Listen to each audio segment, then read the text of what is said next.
Welcome to Jewish Cinémathèque, where we meet some of the important faces involved with films that tackle aspects of the Jewish experience.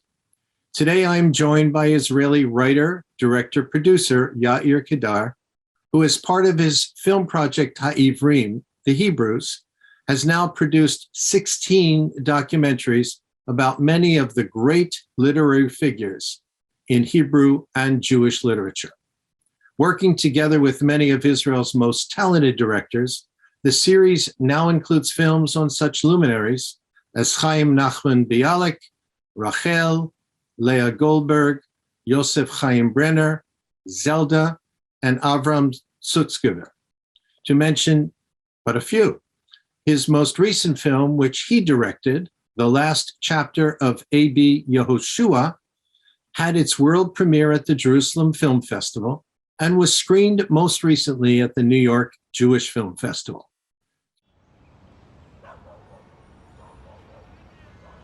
יאיר קדר, עשית 14 סרטים על סופרים העבריים, אבל כולם מתים. ואז פתאום ראית שיש גם סופר חי, שלא כולם מתו. יש עוד נשאר שם משהו, סופר חי. בן 83, אמנם במצב ירוד, אבל עדיין חי. אז אמרת, הנה זאת הזדמנות לתפוס את הסופר החי הזה, ובפחות כסף ופחות מאמץ, לשים אותו בבית שלו, להביא צלם, ולצלם אותו.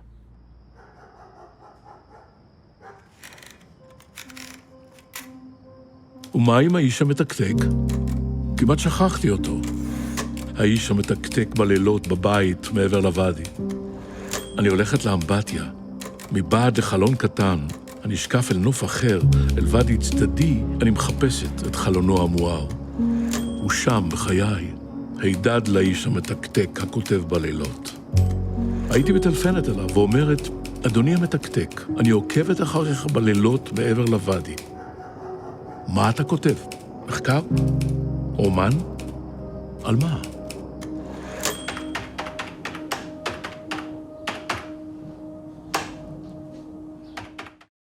Qedar is also an LGBTQ activist involved in creating Israel's first LGBTQ newspaper, Hazman Havarod, The Pink Moment, and has produced and directed several films about gay life in Israel. Yair, welcome to Jewish Cinémathèque. It's great to have you join me. Good to be here. Thank you so much for hosting me.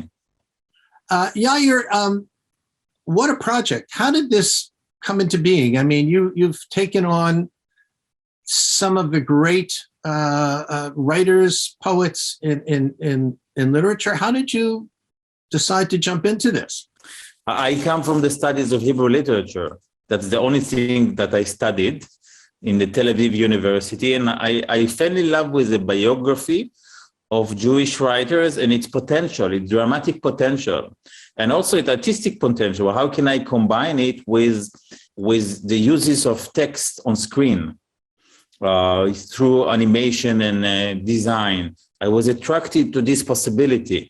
And the project began, I had 15 films in mind, but I couldn't get budget for 15. And then it was one by one. The first one was Leah Goldberg, and the second one, Yona Volach. And they were quite successful, and they opened the doors and the budget for future project. I didn't dream that it will be, that I will fulfill the dream, that would become a full-time job. But it did. This is the thing that I do. I have other people with me, and we're continuously working on creating the film, distributing the film, and thinking about new films. So this is what I do in the last 11 years. Wow. And so you're at this point, you've created 16, and I understand you're doing 3 this year. What are you going to be doing this coming year? The 3 are like a new chapter, sub-chapter in the Hebrews, 3 films about great Jewish thinkers. The first one is about Spinoza. It's directed by David Ofek, one of the best Israeli documentary filmmakers. And it's shot, by the way, I shot in New York a little bit, and in Amsterdam, Rome, and Tel Aviv. The second film is about Karl Marx, and directed by director Benjamin Feidenberg from Jerusalem. And the third film is about Freud, which I took upon myself to direct. And in the last year, I'm dealing with a very large corpus of Freud, 1,000 letters, not to mention many other books. And I bless my choice some of the time, and sometimes I don't bless my choice, this choice. But it's very intriguing and challenging. Absolutely. How do you, I mean, so you've delegated the responsibility of directing some of these films. You've produced all of them. What is that like? I mean, you've brought in many of Israel's finest directors, but you yourself are a director, producer, writer. So are there conflicts? What happens? Who has the final decision-making in the film?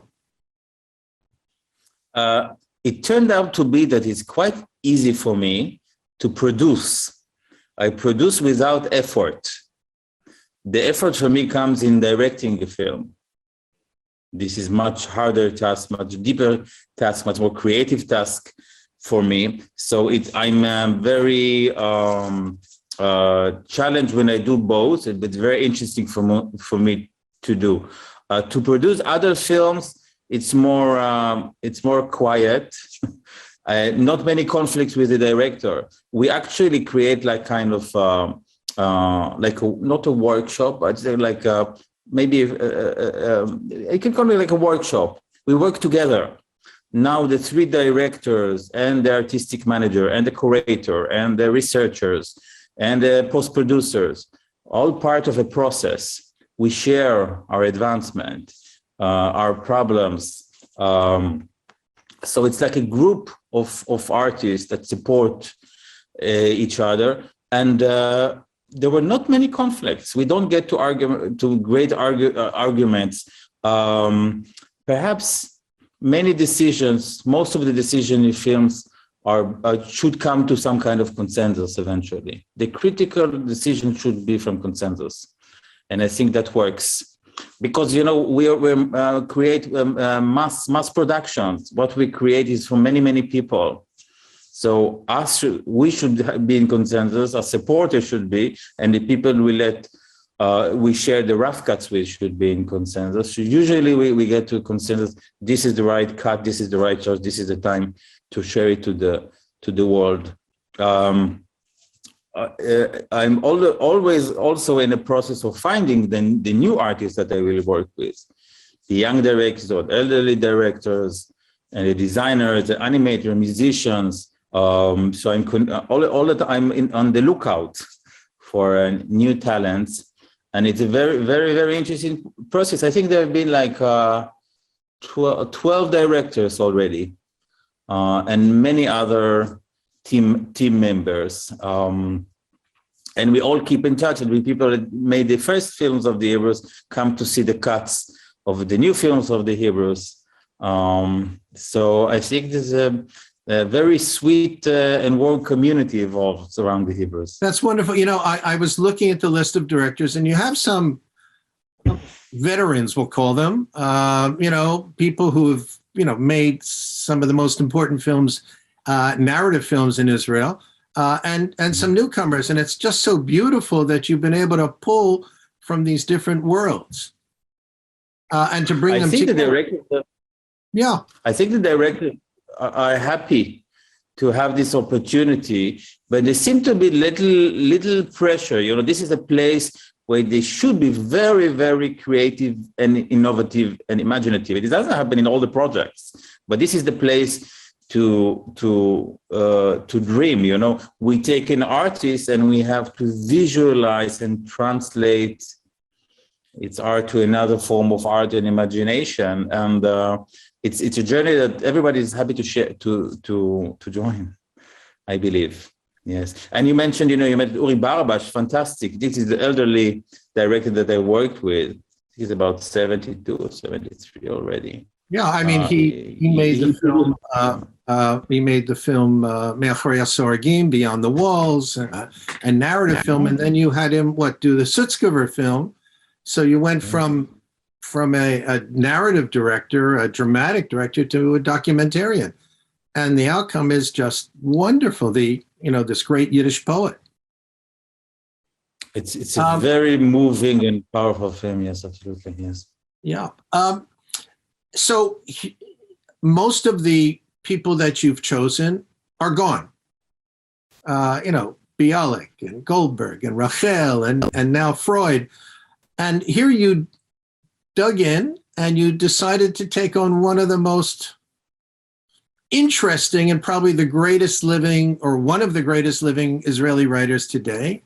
And he's a cantankerous kind of guy. I mean, so how did you manage to, let's say, rope him in? What was that like?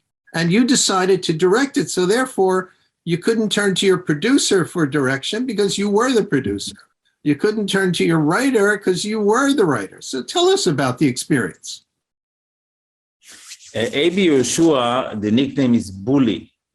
As you can see from the film, he's a very, very charming and warm character. And I met him during the making of the film about Amos Oz. I asked him to be interviewed to the film. And then he actually suggested that I will make a film about him. And I said, no, I'm not doing any films about living writers in the Hebrews. And then I went home and changed my mind. And I came back to him. And then he said, I don't know, you should go to my friend Dan Meron. He will get you if you will get his approval, then I will cooperate with you. And eventually Dan Meron did. And we thought together how to make the film about him. I offered him to be a co-writer. I wanted him to write the film. And I wanted him to go with him, to travel with him to the countries when he's most known in, like Italy and France and England. And then COVID came. I wanted to travel in Israel with him, but there were curfews during COVID. And all the time he was healthy, ill, restricted, free, etc. So it's like a merry-go-round. The challenges that reality brought to this process on the one hand. On the other hand, from the very first moment, we had a very, very good connection, trusted each other. I think it was important that his wife was not there because she was in charge of foreign affairs for him. But without her, he was very open. And he completely opened, his house, his life, his body, his secrets to me, to the camera. And he trusted me that I will know how to use this information, this knowledge, this material. And we became friends. During curfews, I lived like 2 kilometers from him. So I walked to visit him, hiding from the police, and we sat in his open air balcony. When things happened to him, I was there to support, and I documented him. And I was looking all the time for the nature and structure of the film, because this is the first time I do this kind of film, like a regular documentary when someone is being documented through a period of time. I make very artificial films, and this is like a sort of a natural film. What to do with his literature? Should I interview scholars like I do in the other films? What is the film about? So this is a question I asked as the process went on, and I began to receive answers. Especially the idea that this is not a biography, but this is the story of the last chapter in his life. Yeah, it's interesting. He's suffering from ailments. We see him being checked by his physician. He clearly, I guess it's COVID, which doesn't help, but he's lost his wife not too long before. So he's now a widower and struggles with that and is quite lonely. And then there's Yair knocking on the door, sort of intruding, but being welcomed in. It's really quite special. I think the basis of bully is a contradiction. So on the one hand, this is the end. I'm going to cry all the time. I'm desperate. I'm done. On the other hand, he's so vivid, full of life, curious. He keeps on writing. He had a new novella while I was there. Now he sent me another novella. And that gives him a lot of strength and energy. He's so curious and involved in Israel politics and society. He keeps writing to Italian newspaper and being interviewed to televisions all the time. And he has a big family around him. And he has a better social life than I do. It's all the time, like dozens of people call him every day and come to visit. So there is two sides to bully, which I noticed that he has. He has two sides, and he's full of contradictions.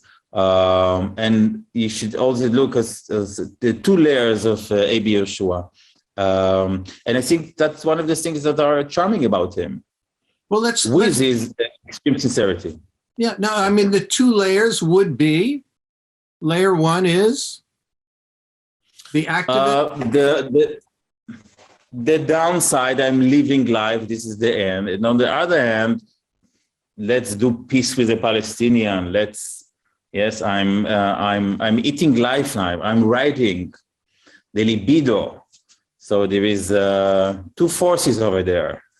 Yes. You know, it's not face value. Yeah. You know, it's interesting. You chose, and you just explained, you chose not to really do a literary study, you know, of his work per se. It's more about him and what helps him create. But there's this side to him where, you know, he is still the activist and still the one calling for peace and still the one, most famously, he made a statement that knocked the American Jewish community off its feet when he said a full Jewish life can only be had in the Jewish state. I mean, the American Jewish community went ballistic at the time. Yeah. Is he I saw the. Yeah. Is he just that kind of guy who's ready to, you know, I mean, he could have picked up. And one of the things you do explore is, why didn't he leave Israel when he was gaining so much fame and whatever? Can you talk about that? So here he is, an activist calling for Palestinian cooperation, and yet he loves this country. I thought of him that I think he's mainly a novelist, a fantastic and very, very deep novelist, which you cannot directly and immediately see from the way he speaks. Yes, he doesn't speak in the language of his writing, but I thought of him mainly as a novelist. And I thought that the political side comes from a different side. And there is a lady in the film that says he's like a Native American that listens to the ground and hears the horses from far. Yes. So this is how I think of the political A.B. Yehoshua. He listens and he hears future noises and tendencies, and then he grasps them and talks about them with enthusiasm. Yes, about the one-state solution and about, so that's the way he is. So I think the center is the literature. And in politics, I saw the archive in the US in this convention when he said things that caused such a great shock. And I thought that's not what it said. He's not the person to offend people. He likes to pick up things, and that's on the one hand. On the other hand, I thought that his meeting in Ramallah was also interesting in the field. He meets Palestinian leaders in Ramallah, yes? And then he comes and explains them what should be the solution. A little bit patronizing, but they love him. They hug him, but they don't agree with what he has to say. And what he says is, let's be together in a one state. And I thought this is more similar to his personal life than the things he has to say about Jewish identity. And it's similar to the dishwashing scene with his wife. Tell us about the in the scene. film. Tell us about the scene. Yes. Yair, please. I was not there. The photographer stayed with him, and then he washes the dishes, and he says, in the beginning of the marriage, we decided my wife will clean the kitchen, and I will wash the bathroom and the rest of the house. And there comes Sunday, Monday, Tuesday, Friday. He's cleaning, and his wife does not do anything. And she said, Friday evening, I cannot do it. And then he said, I thought, okay, will I be smart or just? If I will be just, I will lose her. If I will be smart, I will stay with her and I will have her because I love her so much.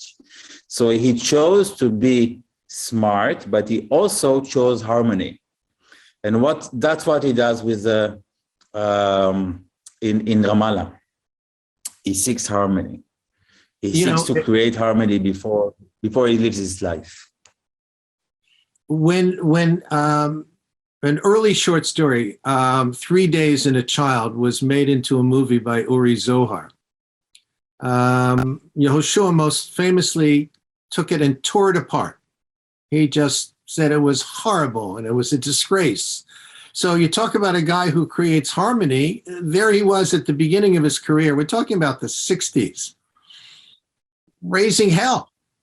So has he changed? Has he mellowed? I know that about 20 years ago, he came out and said, I made a mistake. It actually was a wonderful film, looking at it now. But then, so what about, has he mellowed with time? Did you sense this? Well, I didn't know him before, so I cannot compare, but I thought he's a very harmonious fellow, and I saw it in many interactions during the production, during the last 2 years. By the way, one of the scripts of the film, including using a lot of adaptations, because he's the most adapted Israeli writer. So many films. And I thought, if I thought COVID will rule and we cannot leave the house, to turn his house like a studio, and that in some parts of the house, I will screen parts of the films. So that was the idea. And then I talked to him, discussed the films about it. And he did say that 3 Days and a Child, he didn't like at the time. And he said the best adaptation is something else. I will not mention what it is. And I saw it, it was really awful. And I thought, okay, he doesn't have the tools to judge, perhaps. And 3 Days and a Child is an amazing film. And you can see a short clip of it in the end of the film. When he watches TV, that's what he watches in the last minutes of the film. It's incredible. Some of the films that were adapted, Mr. Money, The Lover. He's been, and he's still knocking out these films. I want to just go and move a little bit in terms of where you began. I mean, can you tell us what you came up with or what you came out of after making films about all of these great early writers, whether it was Brenner, Bialik, or Rachel? Did you, as a student of literature and as a filmmaker, talk about the experience, please? I think the films that I make are artificial and I say it in a good sense. They tell a story of a time, of a period of time, while using very, very creatively music, the design of the interviews, creative use of archives. There's a whole world of how to use archives, what sound to put on top of them or not to put on them, how to adjust them, to choose the paragraphs from the literature, how to put them through time, so the time of the film, of the cinema, the cinematic time. I think this a puzzle that we create each time, and it's very, very interesting to do it each time and to do it with different periods. We made a film about Shabazi 400 years ago in Yemen, without, of course, him being present, or Brenner with about 20 still photos, but hundreds of photos from contemporary archives. So each film is like a new experience, and they should not be repeated. So there are singular films, there's singular processes. I cannot say what I've learned from this, because I keep on learning, and every film, every project is very, very different from each other. But I can say that in every film, there are people that join the voyage. Not only the artists, but people that come from inside. In the Freud case, a major psychoanalyst in Tel Aviv, Eran Rolnik. In A.B. Yehoshua case, someone else. In Amos Oz, Nurit Gertz. So people come from the right to take to look at it. We don't make mistakes in the content, but also they take part of this process. But you also bring in more of us. We don't know what will come out in there. But you also bring in new audiences. I mean, you bring in a Mizrahi audience. You bring in an audience interested in Yiddish literature. Do they, as you follow these audiences, do they then sort of say, hey, I love that film about Sutzkever. I love Yiddish literature, but now I want to see what this guy Qedar is doing with this or with that. And now you're moving into a whole different terrain with, with Spinoza and with Freud. And so I think the neighborhood will affect, there's good neighbors. So people will try to look, to search for the identity of the neighbors. I think, I hope that it will happen. I think that happens. The role of the Amos Oz film, by the way, I thought of it not as a neighborhood, but as a train with small, modest carriages. And Amos Oz should have been how is called the first on the train, the first carriage on the train, to lead the train. To be the leader of the train. When you made the Amos Oz film, was he still alive? No. I got a phone call on the day he died, suggesting that I will make a film about it. So I began to do it on the day he died. And I thought it would be a major one, but also Freud might be a major one. But the modest or the major films, all of them are intended in the end to arouse curiosity to the neighbors, in the same, which are in the same website or in the YouTube channel. Let's take a look at a clip from the last chapter of A.B. Yehoshua.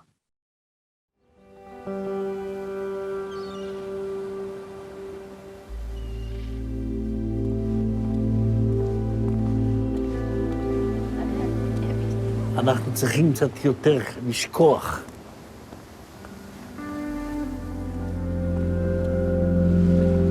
צריך לשכוח כדי להכניס דברים חדשים למוח. כל הנבירה הזאת בעבר, היא קצת משתקת. צריך קצת דמנציה, להכניס את כל המדינה לדמנציה. את הערבים קצת לדמנציה, אותנו קצת לדמנציה.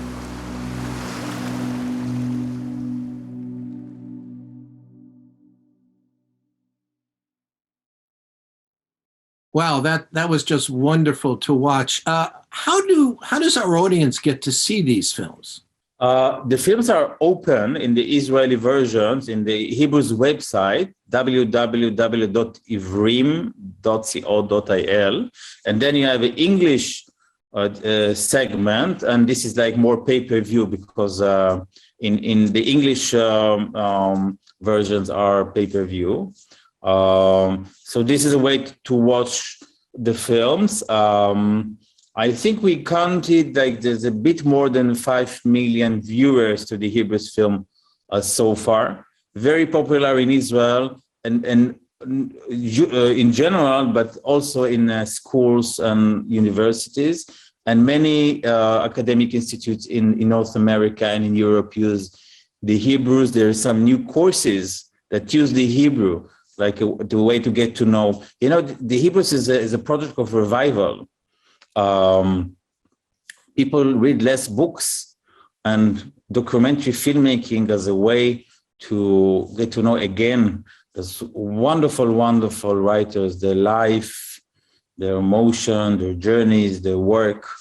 So I see documentary films are a wonderful instrument in order to achieve that. And hopefully to bring them back to book reading and to read the works of these authors. Absolutely, yes. This is like invitation to read Bialik, invitation to read A.B. Yehoshua, invitation to read Goldberg, absolutely. And Sutzkever. So we will put up on the screen the way that our American viewers can watch it with English subtitles. Avram Sutzkever, Yiddish poet. He chose to live in Israel at a time when Yiddish was not particularly well received. Can you talk a little bit about that process and whether you felt it was necessary to point a finger at Israeli society, or to just talk about how he was able to grow as a writer within Israeli society? He came to Israel after the late 40s, after Second World War, and he lived in Israel for 6 years, when it was quite respected. But of course, you know, in the struggle between Yiddish and Hebrew, Yiddish lost. But I think in the last decade, the attitude towards Yiddish has changed, perhaps because it lost the battle, and it gains more and more respect. But of course, less and less people speak Yiddish and know Yiddish. What was very, very interesting in the film is that while it was never part of the canon of Israeli culture, the film created a journey of him into the canon. And I think a process that happens now through Israeli press, literary columns, and other stages of publication. It helped to expose such a major writer. And I'm very proud that the Hebrews are not monolithically Hebrew.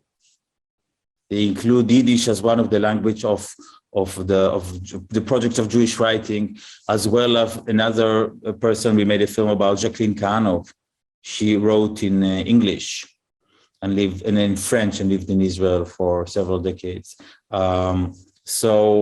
I like the broader definition, and I think the Hebrew contributes to the Yiddish, to the other Jewish languages and culture, and its very basis and nature should be a cosmopolitic. Yes. Is there any plan to do something about a writer of Ladino, but also Ethiopian? And I hope very much that the Palestinian writer that wrote partly in Hebrew, very, very interesting. So it's possible to talk about a field or a space of influences that people create within this space of influences, of this Jewish influence. Yes, and now I wrote a request to found 5 new figures, by the way. Are you able to share who those figures are, or is it premature? Very preliminary. I don't know what will happen, but I will share happily. Yes. So it's Martin Buber, Gershom Sholem, Jacob Dehan, the gay Orthodox Jews that were murdered in 1924.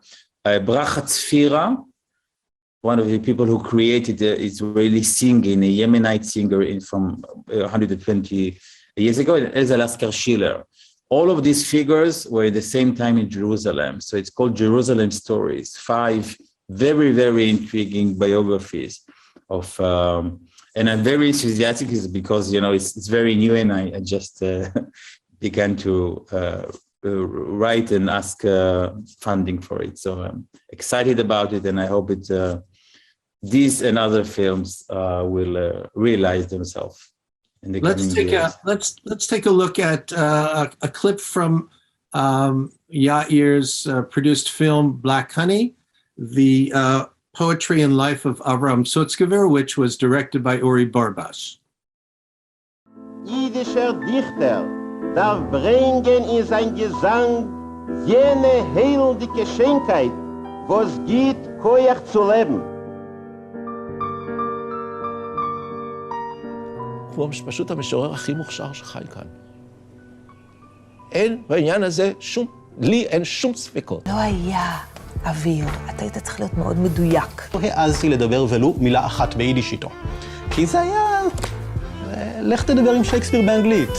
He had a handshake like iron.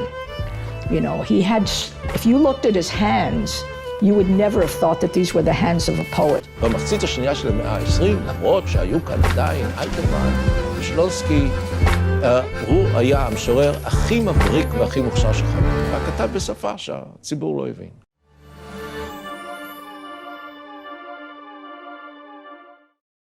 So Yair, wow.